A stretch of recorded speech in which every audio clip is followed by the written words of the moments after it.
The last letter he never sent. He had survived the war. That was the cruelest part. At 35, Daniel Cross sat alone in a silent military transport plane, staring at his hands. Hands that had once carried wounded soldiers, loaded rifles, and held dying friends who whispered names that would never be answered. Now those same hands were shaking. The war was over. But inside him it was still burning. The plane landed at dawn. A cold, gray morning, no cheering crowd, no welcome banners, just wind and memories.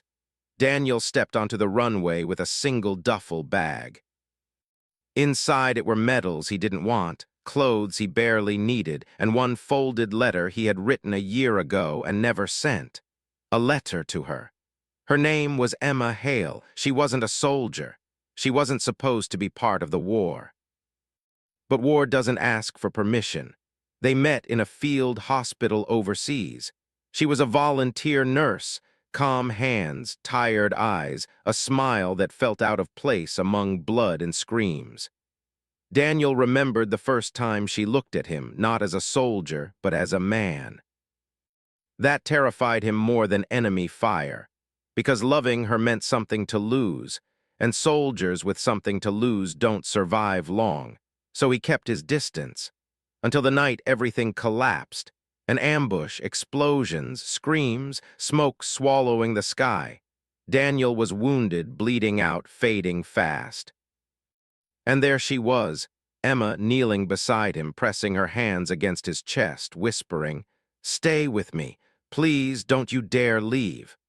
That was the moment he fell in love, and the moment he promised himself he would walk away from her forever if he survived.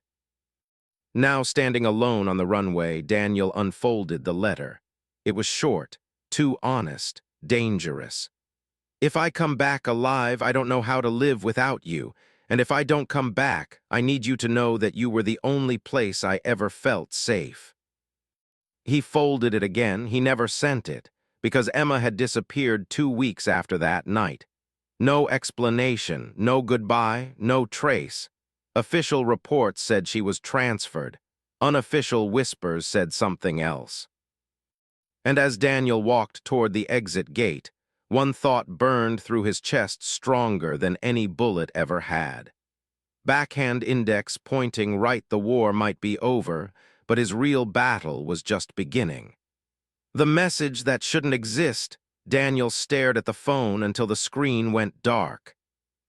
No signal. No sender ID, just that single line burned into his mind. "If you're reading this, they lied to you about Emma." His breath slowed, his hands didn't. Soldiers are trained to recognize threats. This felt worse than a threat. It felt like a door opening to something that had been buried on purpose. Daniel checked the timestamp.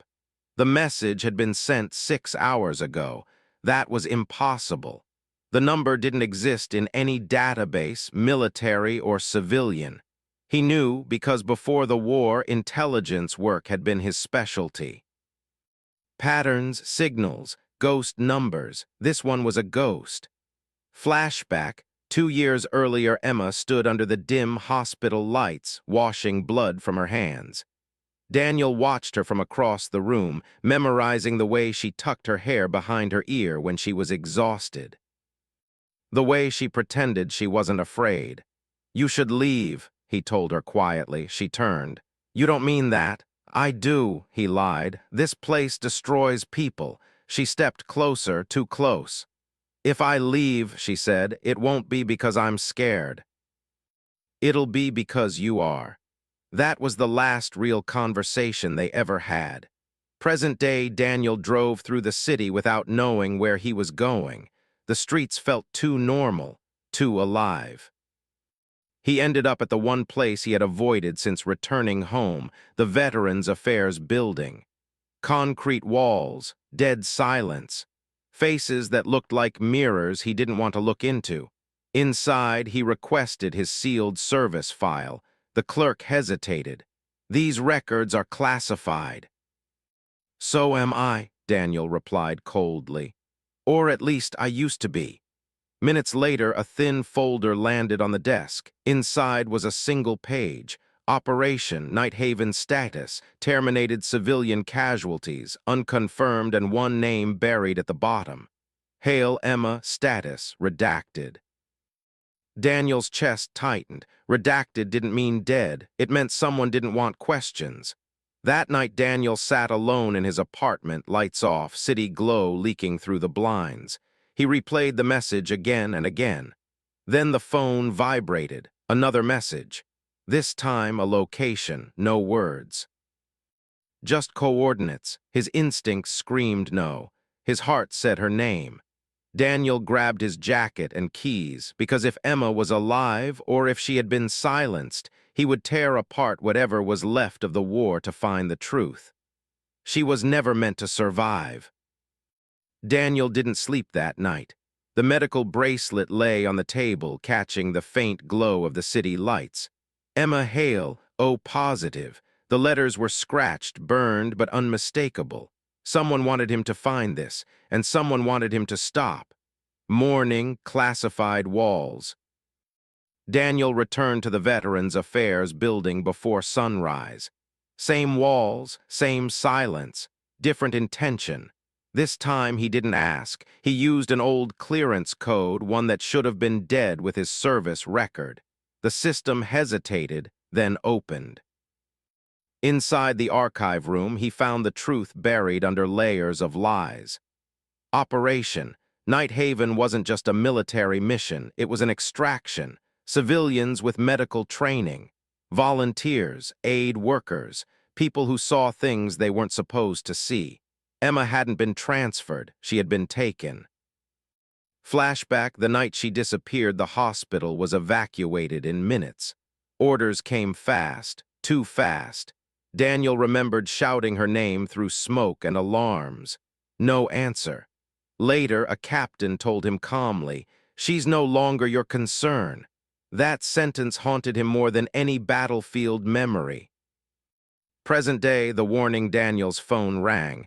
Not a message this time. A voice, low, controlled, familiar. "You were told to let this go." Daniel didn't speak. "You don't understand what she became," the voice continued. "She knew too much, treated the wrong people, saved the wrong lives." Daniel's grip tightened. She was a nurse. She was a liability. The line went dead. Daniel sat in his car, breathing hard. They hadn't killed Emma because she failed. They erased her because she didn't, because she stayed human in a system that needed silence.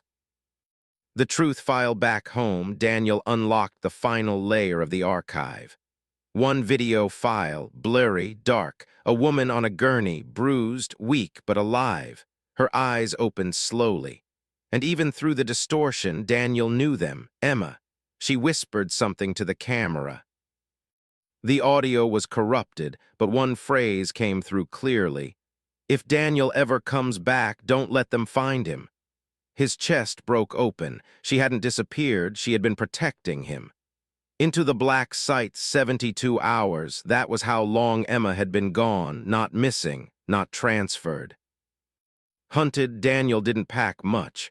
A jacket, his phone, and the one thing he swore he'd never touch again, a locked case buried in the back of his closet. Inside it were his past and his sins. Old access cards, burned contacts, a weapon he hoped he wouldn't need. The war was done with him, but he wasn't done with it. The coordinates from the safe house pointed to an abandoned industrial zone near the border. No flags, no names, just concrete and shadows. Daniel met his only remaining contact there.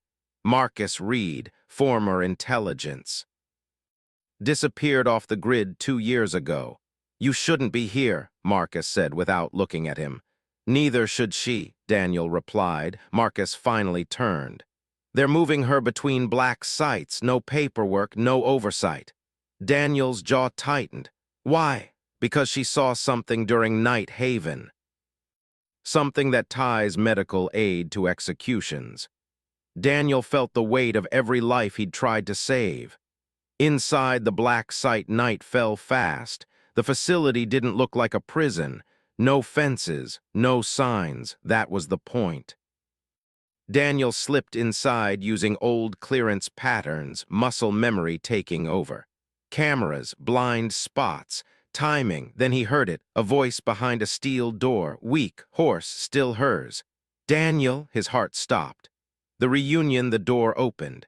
Emma lay on a narrow bed, wrists bruised, eyes sunken, but alive. For a moment, neither of them moved. "I thought you were dead," she whispered. "I tried to stay that way," he answered. He crossed the room and knelt beside her, not touching, afraid she'd disappear. "I left to protect you," she said. "They were watching you." "I would have chosen you anyway," Daniel replied. Tears slipped down her face. That was when the alarm screamed. Escape under fire-red lights, footsteps, shouting. Marcus's voice crackled in Daniel's ear. "You have 2 minutes. After that, they erase everything, including you." Daniel lifted Emma into his arms. She was lighter than she should have been. They ran through smoke and sirens, bullets tearing into walls, memories slamming back into Daniel's mind. This time he didn't freeze. This time he didn't leave her behind. Fire end of episode 4, cliffhanger, they burst into the night air. Freedom just a few steps away, then headlights. A black armored vehicle blocked their path. A man stepped out slowly. Daniel recognized the voice before the face, the same voice from the phone. He smiled. "You were never supposed to find her." And Emma whispered, barely audible. "Daniel, he's the one who ordered it." The order came from above. The night went silent. No alarms, no gunfire, just the hum of the armored vehicle's engine and the sound of Daniel's own heartbeat. The man stepped closer into the light. Colonel Richard Vale. The name hit harder than any explosion. Vale had been Daniel's commanding officer, the man who taught him how to survive, how to follow orders, how to bury doubt. "You always were difficult," Vale said calmly. "Too human." Daniel shifted Emma behind him without thinking. "You ordered Night Haven," Daniel said. Vale didn't deny it. "It was necessary. The operation was leaking. Emma became a risk." Emma's voice trembled, but she stood tall. "I treated wounded civilians. That's not a crime." Vale smiled thinly. "In war, compassion is a liability, the truth." Vale motioned toward the vehicle. Inside were screens, files, names. Daniel recognized the pattern instantly. Night Haven wasn't about extraction. It was about cleaning evidence. Doctors and nurses had treated people connected to covert executions. Witnesses who could prove war crimes. Emma hadn't just seen something. She had saved the wrong man, a man whose death would have closed the file forever. The choice Vale turned to Daniel. "You can walk away," he said. "Leave her, I'll make sure you disappear peacefully." Daniel laughed, soft, broken. "You already took everything from me." Vale's expression hardened. "Last warning." Emma grabbed Daniel's hand. "Don't," she whispered. "They'll kill you." Daniel looked at her, really looked, the woman who knelt beside him while he bled, the woman who disappeared to protect him, the woman the system tried to erase. "I'm done surviving," he said quietly. "I'm choosing." The breaking point gunfire exploded. Marcus fired from the shadows, creating chaos. Lights shattered. Alarms screamed back to life. Daniel pulled Emma toward the edge of the compound. Vale shouted orders but hesitated. And that hesitation cost him. They ran, shots tore the night apart. A bullet hit Daniel's side. He didn't stop. Safe, for now they collapsed inside a hidden tunnel beyond the perimeter. Emma pressed her hands against Daniel's wound, panic in her eyes. "Stay with me," she whispered, the same words from years ago. Daniel smiled faintly. "Looks like we're even." Above them, sirens faded into the distance. But they both knew the truth. They hadn't escaped the war. They had just declared one. Fire end of episode 5, cliffhanger. Daniel's phone vibrates. A broadcast notification, classified channels only, leak incoming. Source, Emma Hale. Emma stares at the screen. If this goes public, she says, they won't stop hunting us. Daniel squeezes her hand. Then let the world see. If love survives, so does the truth. The world woke up to the truth screaming. Leaked files flooded encrypted networks, then news channels, then every screen that could carry a signal. Names, orders, dates, Operation Night Haven, no longer buried, no longer denied.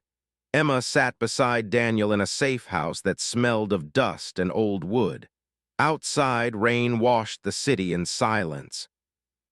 "They'll come," she said softly. Daniel nodded. "I know." His wound was worse than he let on. Blood seeped through the bandage, staining Emma's hands, the same hands that had saved so many lives, history repeating itself. The confession, Emma turned on the camera. Her voice was steady, trained. "Human, my name is Emma Hale. I am a nurse, and I was ordered to stay silent while innocent people disappeared." She told everything, not with anger, with truth. Daniel watched from the corner, fading in and out, his vision blurring. This was never about revenge. It was about witness. The final visit, footsteps outside. Daniel stood, pain screaming through him.